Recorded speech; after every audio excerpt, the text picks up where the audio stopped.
দেখুন আবার বলছি আমি যে নিশ্চয়ই বিএসএফ এর দায়িত্ব কেন্দ্রের, কেউ অস্বীকার করছে না,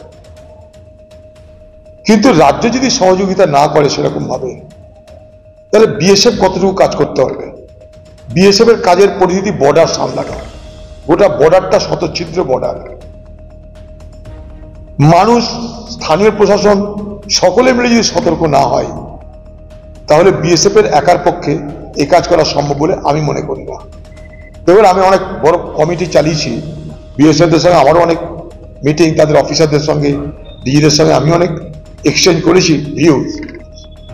যা সংখ্যা আছে বিএসএফ এর আর বর্ডারের যে অবস্থা, কোথাও নদী, কোথাও পাহাড়, কোথাও জঙ্গল, কোথাও খাদ, কোথাও গর্ত, তার সঙ্গে সঙ্গে বিএসএফ এর তো বেড়া নেই, মানে সীমান্তে কাটার তার নেই সব জায়গায়।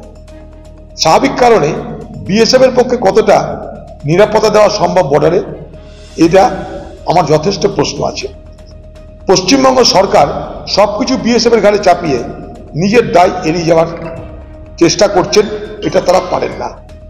কারণ বর্ডারটা পার হয়ে আসার পর অনুপ্রবেশকারী বলুন, স্মাগলার বলুন, অপরাধী বলুন, তারা তো রাজ্যের সীমানায় প্রবেশ করছে। সেখানে রাজ্যের সীমানায় প্রবেশ যারা করছে, সেক্ষেত্রে পশ্চিমবঙ্গ সরকারের পুলিশ বাহিনীর তাদের আজ পর্যন্ত পারফরমেন্স কি, তারা আজ পর্যন্ত কতটা তাদেরকে গ্রেপ্তার করতে পেরেছে? কারণ এই এলাকা দিয়ে মানুষের চোখের সামনে রাস্তার উপর দিয়ে, এনএইচের উপর দিয়ে আমরা দেখেছি শয়ে শয়ে গরুর ট্রাক বাংলাদেশে পাচার, একটা দূরে না, শয়ে শয়ে বালির ট্রাক, পাথরের ট্রাক, খাদ্যের ট্রাক, রেশনের চাল, আমরা দেখেছি এগুলো। তাই নিজের ঘাড়ের দায়িত্ব শুধুমাত্র বিএসএফ এর ঘাড়ে চাপিয়ে পশ্চিমবঙ্গ সরকার রামকৃষ্ণ সাজতে পারেন না, এটা আপনাদের বুঝতে হবে।